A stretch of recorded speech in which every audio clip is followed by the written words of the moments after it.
All right, let's just jump right in. I want you to picture this scene with me for a second.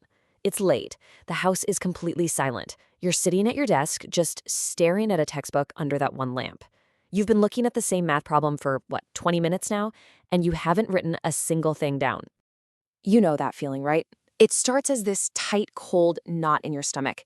Then it kind of creeps up into your chest, and suddenly it's hard to breathe. And then that voice starts whispering in your head. Everybody else gets this. What's wrong with you? You're gonna fail. Okay, if that scene felt even a little bit familiar, I need you to listen to me loud and clear. You are not broken. You are not stupid, and you are definitely not alone. That feeling, I call it the paralysis of the unknown. And in this explainer, we are going to deconstruct it piece by piece. If you want to understand how your brain works so you can finally work with it, not against it, go ahead and subscribe to Brain Power Academy. This is what we're all about. So, what is actually happening in your brain when you just freeze up in front of a problem? Well, it's not a character flaw, it's biology. And honestly, understanding the science behind it, that's the very first step to changing it for good. You know, the common myth is that you're just being lazy or you need to try harder. But the reality is, it's so much deeper than that. Neuroimaging studies have actually shown that for people with high math anxiety, just thinking about a tough math problem can light up the same pain centers in the brain as a physical injury. Your brain literally can't tell the difference, it just knows it's under threat. Now, whenever your brain perceives a threat, it kicks into this ancient survival mode, fight, flight, or freeze, right? But you can't exactly punch your textbook, and you can't really run away from an exam. So what's left? Your brain defaults to the third option. It freezes. That feeling where your mind goes blank, that sudden urge to just check your phone or clean your room, that's a defense mechanism. It's your brain trying to protect you from what it thinks is real, actual pain. But why? Why does this happen so intensely with math, and not so much with, say, history or literature? The answer has nothing to do with how smart you are. It's all about the architecture of the subject itself. See, math is what we call a cumulative subject. Think of it like a video game. You absolutely cannot unlock level 10 until you've mastered everything in level 9. The problem is, in school, the whole class moves on to level 10 whether you're ready or not. And that's how these little gaps start to form in your foundation. Let's use an analogy. Imagine you're building a brick wall.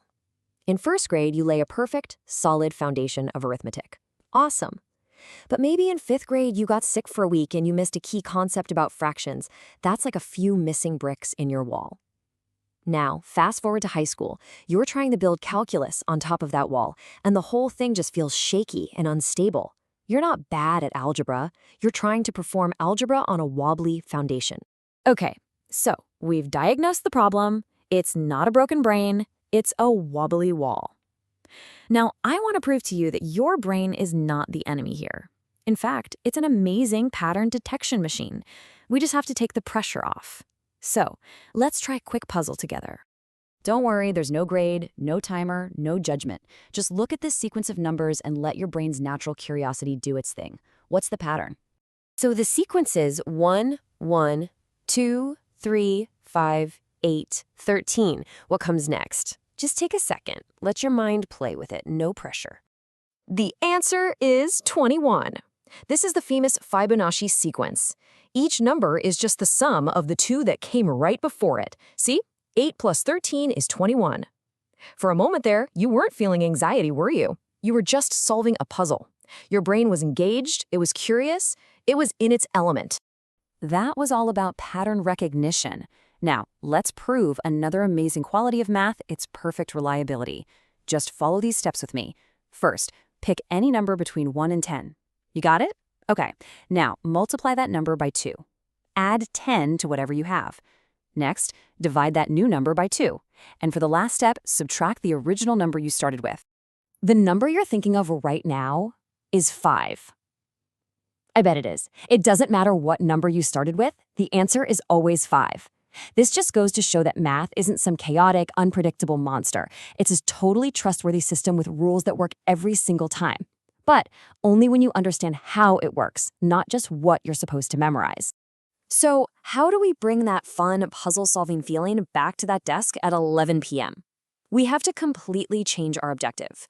It's time to stop thinking like a stressed-out student and start thinking like a detective. Your old goal, your old mission was to get the right answer. That's a super high-pressure pass or fail situation. Your new goal is to find the breakdown. Your job is no longer to be perfect. Your job is to be an investigator, gathering clues about exactly where things start to get confused.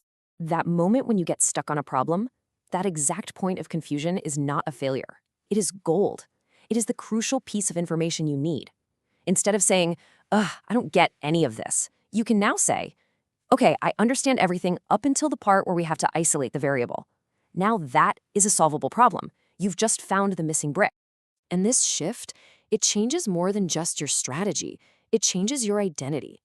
A struggling student often makes it personal, thinking, I am a failure. But a top athlete who misses a shot, they don't think they're a failure. They think I need to adjust my angle. One is an attack on your identity. The other is just a technical observation. You have to detach your self-worth from your performance. You are not your grade. You are a person who is developing a skill. That's it. If that idea hits home for you, do me a quick favor and type I am not my grade in the comments below. Let's get a whole community going that reinforces this powerful mindset. So now we get the pain, we figured out the root cause, that wobbly wall, and we have a brand new mission. Become the detective. But what are the actual strategies that the best learners use to do this? This leads us to the million-dollar question, doesn't it? We all know those students who just seem to get it, who seem to succeed without all the stress and burnout. How do they do it? What do they know that the rest of us don't? Well, here's the secret. They don't just have better brains or better memories. They're not just studying more hours. The truth is, they're running a completely different operating system for learning. A system designed for deep, genuine understanding, not just for cramming and memorizing. In part 2 of this explainer, we are going to pull back the curtain on that exact system, and I'm going to show you how to install it in your own brain, step by step.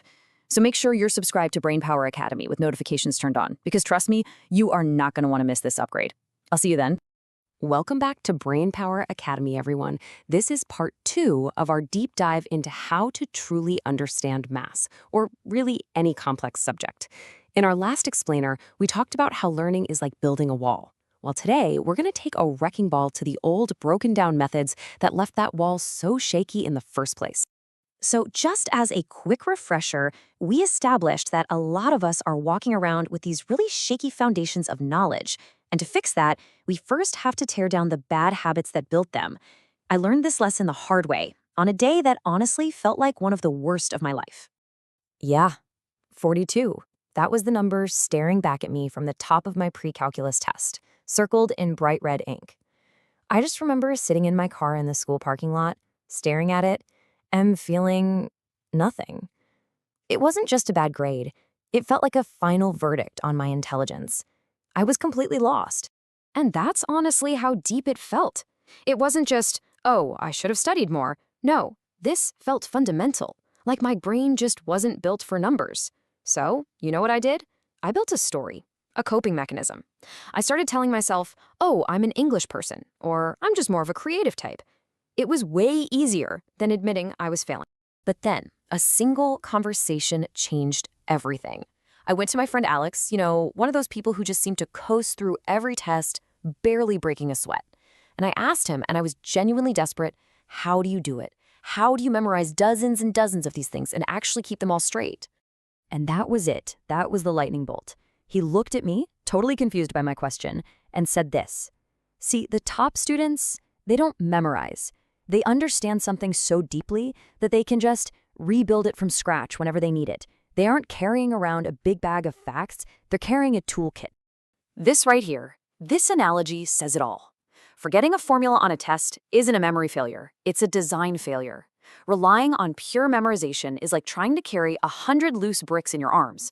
It's inefficient, it's exhausting, and you're bound to drop them. True understanding is building the wheelbarrow first. It's about creating a system.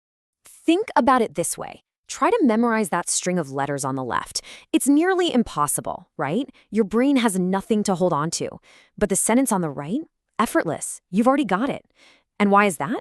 It's because it has logic. It has a structure. It tells a story. It's information, not just raw data. Now, this is exactly what most of us do with math formulas. We look at this and we see that random string of letters. We treat it like something we have to jam into our short-term memory using brute force, just hoping it sticks around long enough for the test. But there is a much, much better way. Because this formula isn't just a random rule. It's telling a story. It's literally describing something you can see and touch, the area of a square. The moment you can see this square in your mind, with its 4 different parts, you don't have to memorize the formula anymore. You can just build it from this mental picture anytime you want. So, how do we actually get good at this skill of building instead of just memorizing? Okay, I'm going to introduce you to the first technique, and I'm not going to lie, it's challenging. It feels hard because it is hard. But it is, without a doubt, the single most effective way to achieve real mastery over any topic. It's called the blank page method. Most of us study by just rereading our notes or glancing at solved problems. That's totally passive. It creates this false sense of confidence because you're just recognizing information. You're not actually recalling it. The blank page method forces active recall. You sit there with nothing and you have to pull the information out of your own brain. And you will get stuck. You're going to feel that little bit of panic rising up, just like I did in my car. But you have to listen to me on this. That feeling is a biological signal that real learning is happening. When you struggle and then you finally go look up the answer, your brain treats that new information like a life-saving discovery and it locks it in tight. Look, this isn't easy, but it's the work that actually matters. It's the difference between wasting your time feeling productive and actually building knowledge that lasts a lifetime. So if you're ready to commit to trying this, even just once, do me a favor and hit that like button. Let us know you're in. All right, let's move on to our second technique. This one goes right back to that shaky foundation we talked about in part 1. You cannot build a skyscraper on sand. You have to be willing to go back and patch the holes, even if they're from years ago.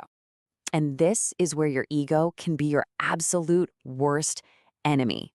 It is so hard to admit that the reason you're struggling with some advanced, complex topic is actually because of a tiny gap in something really basic. But being honest with yourself here is the absolute fastest way to get better.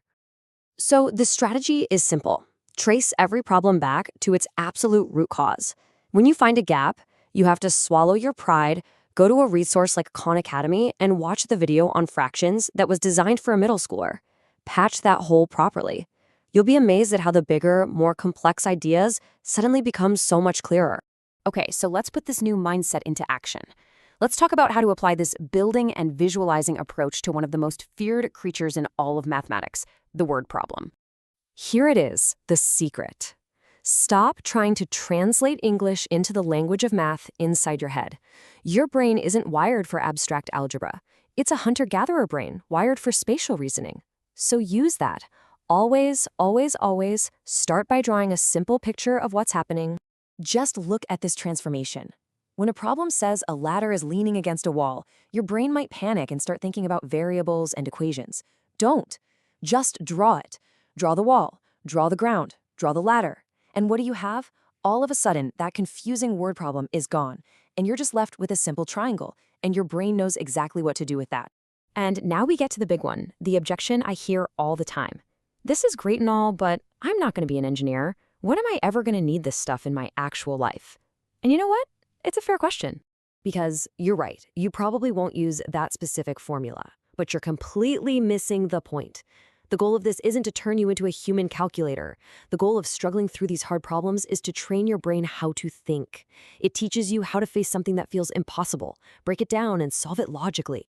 And that is a skill you will use every single day for the rest of your life.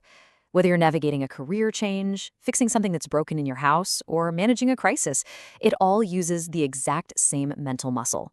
The grit you build doing math problems is a transferable superpower. So let's recap the transformation here. We've shifted our entire mindset from memorizing to building. We have the blank page method to achieve true mastery. We have the gap-filling strategy to fix our foundation.